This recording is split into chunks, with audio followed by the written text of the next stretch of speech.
Operation में 1 करोड़ के इनामी नक्सली समेत 8 नक्सलियों को मार गिराया था। सुरक्षा बलों को मिली सफलता के बाद डीजीपी लाल पनिया गेस्ट हाउस पहुंचे और ऑपरेशन में शामिल जवानों और अधिकारियों का हौसला बढ़ाते हुए उन्हें प्रशस्ति पत्र दिया। डीजीपी ने कहा कि 25 साल के झारखंड की सेवा के दौरान इतनी बड़ी कामयाबी कभी नहीं मिली थी। उन्होंने सांप को सिर से ही काटने की बात कही।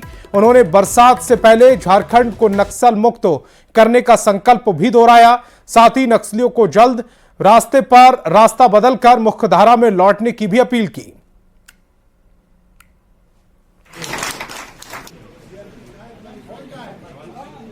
सारी फोर्सेस का रीडिप्लॉयमेंट चाईबासा के सरंडा क्षेत्र में करने जा रहा हूँ, ताकि जो बचे कुचे बिल में छुपे नक्सली जो कि सरंडा के जंगलों में बैठ करके कुछ वसूली करना, हत्याएं करना, उसको हम लोग बंद कर सके और बरसात शुरू होने से पहले झारखंड राज्य को नक्सल मुक्त कर सके। ये हमारा प्रयास रहेगा, ये हमारा अभियान रहेगा।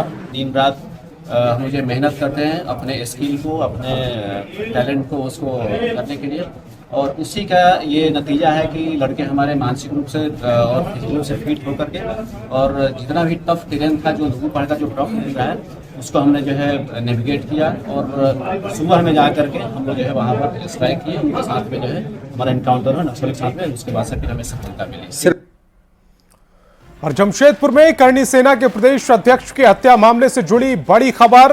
पुलिस में 10 लोगों को हिरासत में लिया गया है। हत्या में करीबी के शामिल होने की आशंका जताई जा रही है। विनय सिंह के करीबी से पूछताछ भी की गई है। सुपारी देकर हत्या की साजिश रची गई थी। जमीन कारोबारी पर भी पुलिस की नजर है।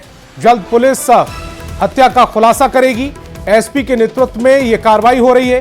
बाली गुमा में गोली मारकर यह हत्या की गई। देवघर से यह बड़ी खबर, माफ कीजिएगा, जमशेदपुर से यह बड़ी खबर इस समय आपकी टेलीविजन स्क्रीन पर है, जहां करनी सेना के प्रदेश अध्यक्ष की हत्या की गई है और पुलिस ने 10 लोगों को हिरासत में लिया है। हत्या में करीबी के शामिल होने की आशंका है।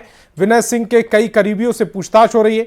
सुपारी देकर हत्या की साजिश रची गई। जमीन कारोबारी पर भी पुलिस की नजर है। जल्द पुलिस पूरे मामले का खुलासा करेगी। एसपी के नेतृत्व में पूरी कार्रवाई हो रही है। बाली गुमा में गोली मारकर हत्या की गई थी। देवघर से बड़ी खबर मिल रही है। कस्तूरबा गांधी बालिका विद्यालय में बच्ची की मौत हुई है। मधु कुमारी की संदिग्ध मौत मामले में यह बड़ी खबर, जहां कक्षा 7 की छात्रा थी मधु। घटना से नाराज लोगों ने हंगामा किया है। परिजनों ने गंभीर आरोप लगाए हैं। तबीयत बिगड़ने से मौत की बात सामने आई है। कुछ और बच्चियों की तबीयत खराब है। मेडिकल टीम बच्चियों का इलाज करा रही है। देवघर से यह बड़ी खबर इस समय आपकी टेलीविजन स्क्रीन पर, जहां कस्तूरबा गांधी बालिका विद्यालय में बच्ची की मौत हो गई। मधु कुमारी नाम की बच्ची की यह संदिग्ध मौत हुई है। कक्षा 7 की छात्रा थी मधु। पटना से घटना से नाराज लोगों ने यह पूरा हंगामा किया है। परिजनों ने गंभीर आरोप लगाए।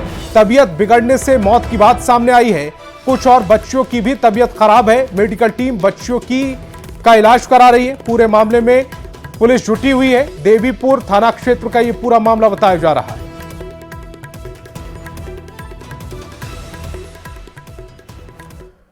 और जम्मू कश्मीर के पहलगांव में हुए आतंकी हमले से हर कोई आहत है। आतंकी हमले की झारखंड के स्वास्थ्य मंत्री इरफान अंसारी ने कठोर निंदा की है और कहा आतंकवादियों की कोई जात नहीं होती। यह हमला कायरता की निशानी है। इस हमले से इंसानियत शर्मसार हुई है और सरकार से आतंकियों पर कठोर कार्रवाई कर सजा देने की मांग की गई। कि जम्मू कश्मीर के पहलगांव में जो घटना घटी है उसकी सबसे पहले तो मैं तीखी निंदा करता हूं। हमारे देश में इस तरह की कुकर्त की कोई स्थान नहीं है। मैं मर्माहत हूं और जो लोग मारे गए हैं, रात से मैं सोया नहीं हूं। मैं फिर से कहना चाहता हूं, देश को जिस लपेट में लिया जा रहा है। वित्त मंत्री राधाकृष्ण किशोर ने कहा है कि अपने संसदीय इतिहास में पहलगांव हिंसा की तरह घटना उन्होंने पहली बार देखी है। उन्होंने कहा कि कहीं ना कहीं खुफिया जानकारी में चूक हुई है। अगर पहले से पुख्ता जानकारी होती तो कम से कम घटना से बचा जा सकता था। उन्होंने कहा है कि कांग्रेस पूरी तरह से सरकार के साथ है और आतंकी संगठनों को मुंहतोड़ जवाब देना चाहिए। ये जो इंफॉर्मेशन सिस्टम है भारत सरकार का, उसमें भी कमी दिखाई पड़ रही है। उस संख्या में लोग आए अंदर, बॉर्डर क्रॉस किया और वहां के स्टेट एडमिनिस्ट्रेशन को पता तक नहीं चला। इससे बड़ा दुर्भाग्य और क्या हो सकता है।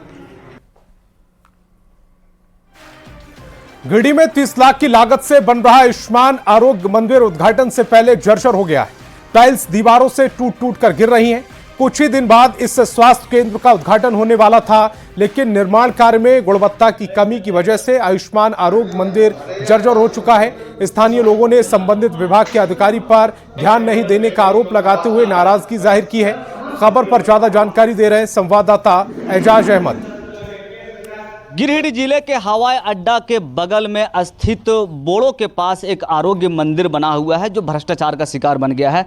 अब तस्वीरों में देखिए, ये आयुष्मान आरोग्य मंदिर है जो बोड़ो में बनाया गया है और बताया जा रहा है कि ये पहले पंचायत भवन था, जिसके बाद जीर्णोद्धार करते हुए इसे आरोग्य मंदिर में तब्दील कर दिया और लगभग 25 से 30 लाख की लागत से इसे बनाया गया है। लेकिन जिस उम्मीद के साथ इसे बनाया गया था, वो उम्मीद अब यहाँ के स्थानीय ग्रामीणों का टूटता हुआ नजर आ रहा है, क्योंकि उद्घाटन भी नहीं हुआ है। और तस्वीरों में आप देखिए, ये टाइल्स वगैरह भी लगाया गया है और ये उद्घाटन होने से पहले ही टूट टूट कर गिर रहा है। आप तस्वीरों में देख सकते हैं कि ये किस तरह से टाइल्स हैं वो गिर रहे हैं और इसका उद्घाटन भी नहीं हुआ है और 25 से 30 लाख की लागत से बना है। देखिए, हाथ से महज ये खुल जा रहा है, मानो कि इसे सिर्फ रख दिया गया हो। तो ये भ्रष्टाचार का आलम है जो आरोग्य मंदिर में बरता गया है।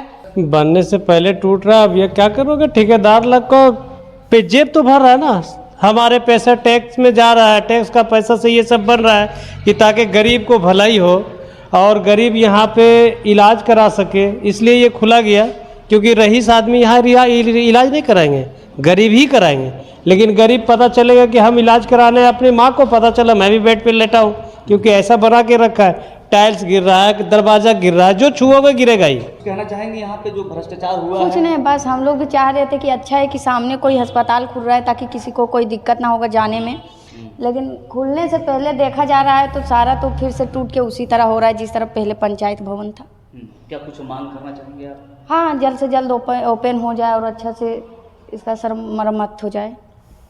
तो आपको बता दें कि गिरिडीह जिले के ये बोड़ो स्थित आरोग्य मंदिर की तस्वीरें आपको दिखा रहे थे, जहां पर लाखों की लागत से इसे एक उम्मीद के साथ बनाया गया था ताकि यहाँ के जो स्थानीय लोग हैं उनको दूर इलाज के लिए नहीं जाना पड़े। लेकिन जिस तरह से यहाँ पे बनने से पहले ही ये अस्पताल खंडहर में तब्दील होते जा रहा है, यहाँ के ठेकेदार की कार्यशैली और गुणवत्ता के साथ ही अधिकारियों की मिली भगत पर लगातार ये सवाल उठ रहा है। अब देखना बड़ा दिलचस्प होगा कि क्या इस मामले में प्रशासनिक अधिकारी हस्तक्षेप कर कार्रवाई करते हैं या नहीं। गिरिडीह एजाज अहमद। और जमशेदपुर से बड़ी खबर मिल रही है। परसूडीह में चोरी की बड़ी वारदात हुई है। टाटा मोटर्स कर्मी के घर में चोरी हुई है। ताला तोड़कर कैश गहने की चोरी हुई। लाखों के गहने की चोरी की आशंका जाहिर की जा रही है। इलाके में चोरों से दहशत में लोग, केस दर्ज कर जांच में पुलिस जुट गई है। तस्वीरें आपकी टेलीविजन स्क्रीन पर हैं। जमशेदपुर से तस्वीरें, परसूडीह में चोरी की गई है। ताला टूटा हुआ नजर आ रहा है, साथ ही साथ जो सामान है घर का वो बिखरा हुआ है। टाटा मोटर्स के कर्मी के घर पर यह चोरी हुई है। ताला तोड़कर कैश गहने की चोरी कर दी गई। लाखों के गहने की चोरी की आशंका है। इलाके में चोरों से दहशत में लोग हैं। केस दर्ज कर पुलिस मामले की जांच कर रही है। चोरी हुई है और क्या क्या चोरी हुई है वो अब उनके आने के पश्चात ही क्लियर हो पाएगा। अभी वर्तमान में अन्य लोगों के द्वारा, उनके परिजनों के द्वारा बताया जा रहा है कि गहने व जेवर एवं कुछ करीब 5 से 7 हज़ार रुपया नगद था, उसी को चोरी कर लिया गया है। एक 45 इंच का टीवी भी उन लोग चोरी करके अपने साथ ले गए हैं। और देवघर में डॉक्टर कुंदन के साथ मारपीट की घटना को लेकर IMA और झांसा के बैनर तले एक दिन की हड़ताल का आह्वान किया गया। इस हड़ताल को झारखंड चिकित्सा एवं जन स्वास्थ्य कर्मचारी संघ ने नैतिक समर्थन दिया। बैठक में फैसला लिया गया कि हड़ताल के दौरान सभी सरकारी और गैर सरकारी क्लिनिक बंद रहेंगे। हालांकि इमरजेंसी सेवा चालू रहेगी। आईएमए ने चेतावनी दी है कि अगर दोषियों पर जल्द कार्रवाई नहीं की गई तो आंदोलन को और व्यापक रूप दिया जाएगा।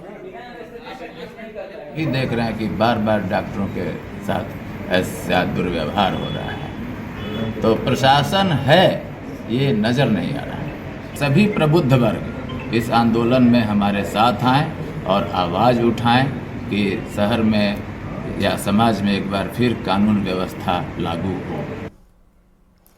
और जमशेदपुर से बड़ी खबर मिल रही है, अवैध मकान पर एक्शन हुआ है। 18 अवैध मकान पर बुलडोजर चला, रेलवे ने अतिक्रमण मुक्त कराकर यह अभियान चलाया। खास महल कीताडीही रेलवे की जमीन खाली कराई गई है।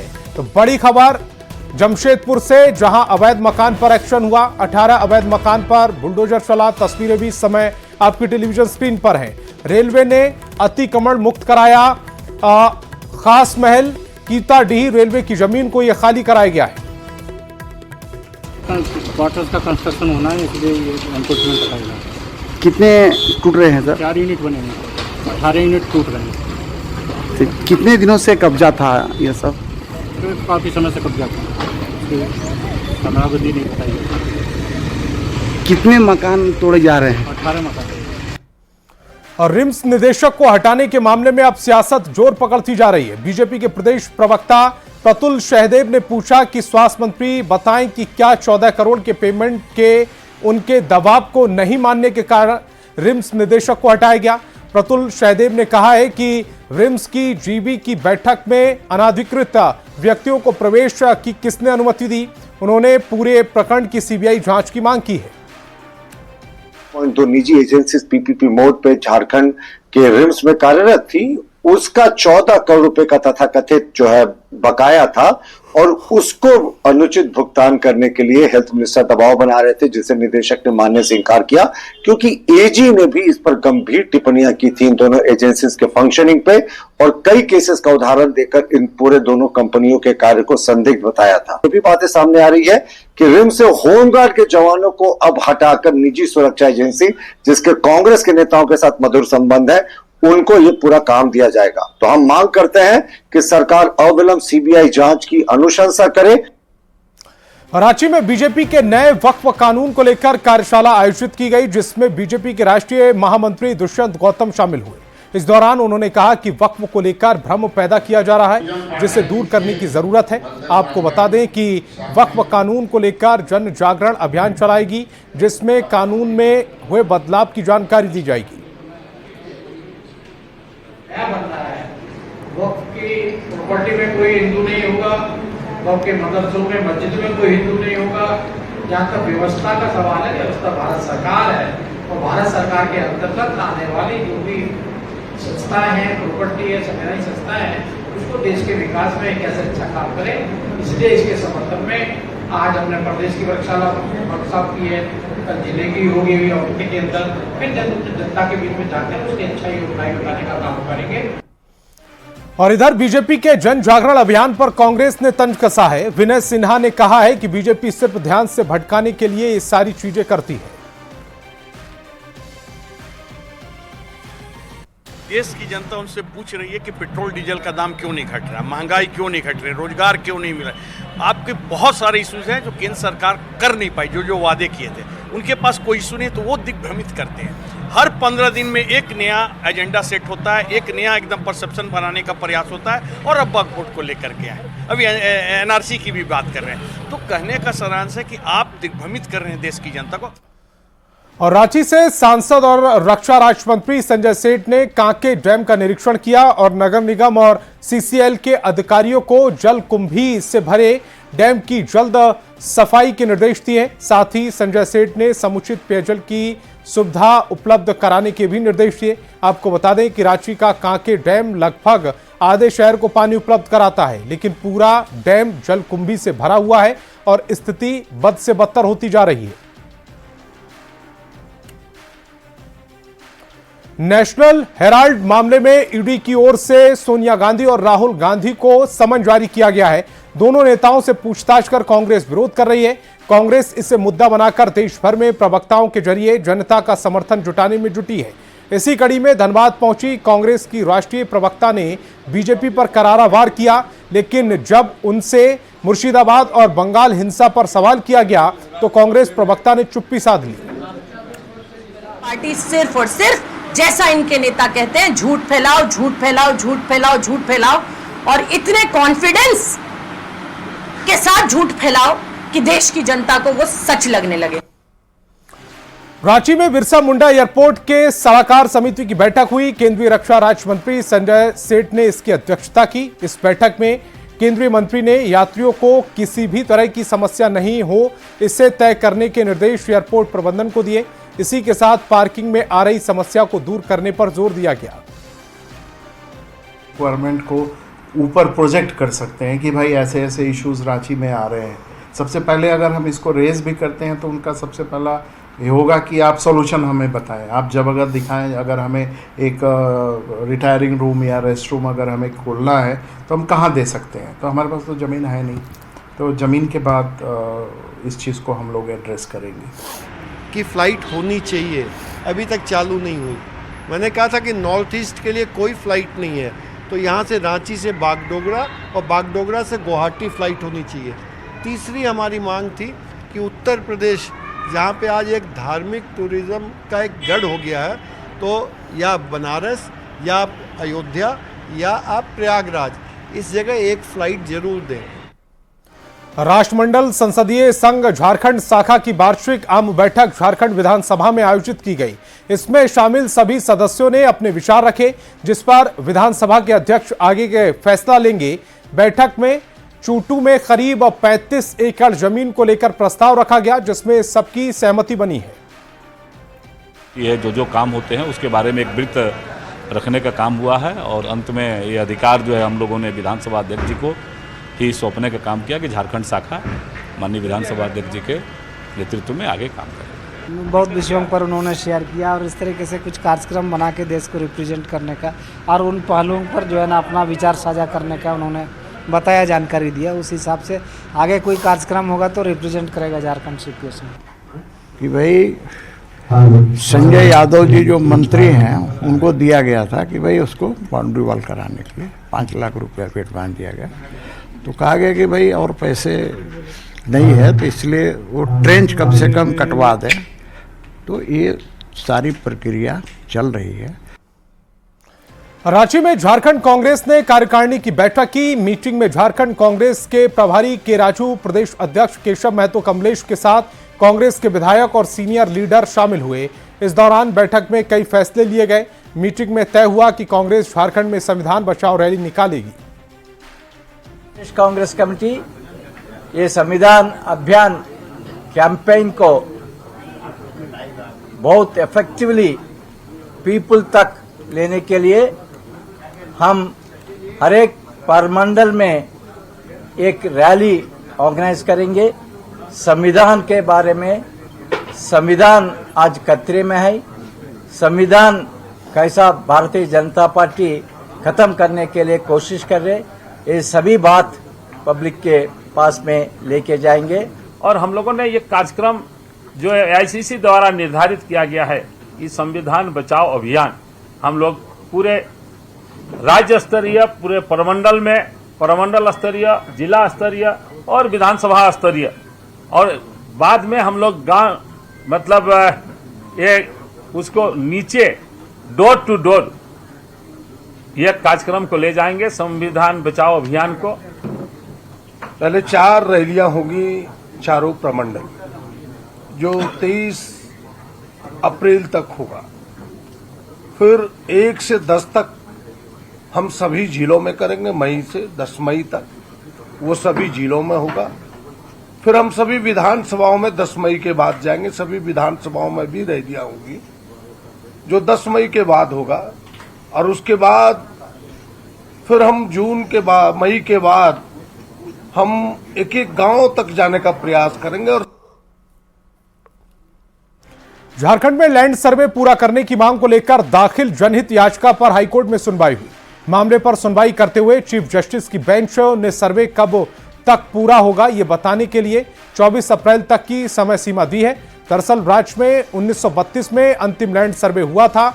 उसके बाद से कुछ जिलों में ही लैंड सर्वे का काम पूरा हुआ, बाकी जिले में अभी तक ये लंबित है। मामले की अगली सुनवाई 24 अप्रैल को होगी। साइड से अभी तक चलता आ रहा है, इसका कंक्लूजन कब तक हो पाएगा, इसलिए हमने एक PIL यहाँ पे दायर की थी।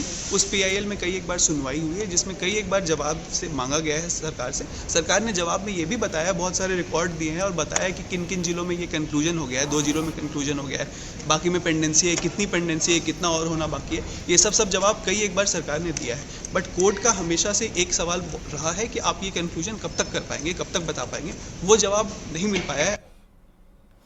यूपीएससी की परीक्षा में रांची की निकिता राज को 408 बार रैंक मिला है। रांची के ध्रुवा की रहने वाली निकिता के माता पिता बेटी की सफलता से काफी खुश हैं। न्यूज 18 से वीडियो कॉल के जरिए निकिता ने बातचीत की है।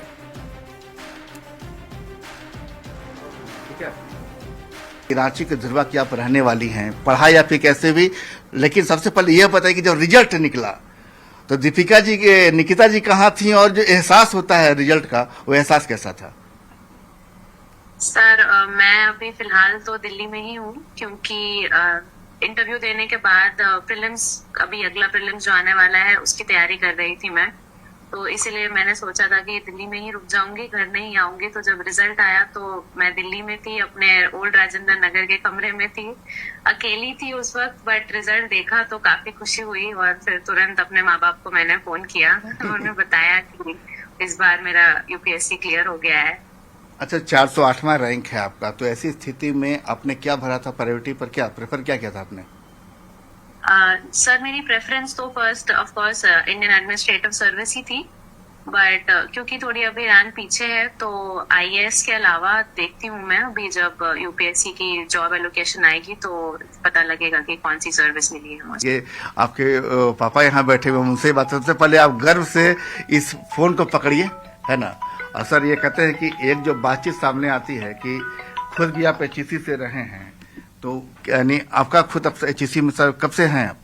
मैं HEC में 1986 में ज्वाइन किया था जी, एज एग्जीक्यूटिव ट्रेनी, तो और यानी घर 2021 में रिटायर हुआ हूँ HEC से एज ए सीनियर DGM।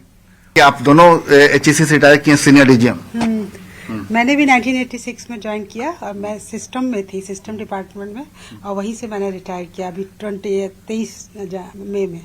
तो आप इंजीनियर थे मैडम? हाँ, आप इंजीनियर थे, इलेक्ट्रिकल इंजीनियर थे। आपकी परछाई जो बगल में फोन पर है, हाँ, वो बन गई है सीधे UPSC पास कर गई। हाँ, ये उसका अपना लाइन चॉइस किया हुआ था, क्योंकि हम लोग तो इंजीनियर तरफ ही पहले इसको सोच रहे थे भेजेंगे, लेकिन चूंकि इसको था कि नहीं, हम लोग ऑलरेडी घर में 3 इंजीनियर थे, बेटा भी मेरा इंजीनियरिंग किया है, तो इसका ये अपना चॉइस था कि I will go to art side, हमको इंजीनियर साइड लाइन में नहीं जाना है। तो after intermediate she joined DU।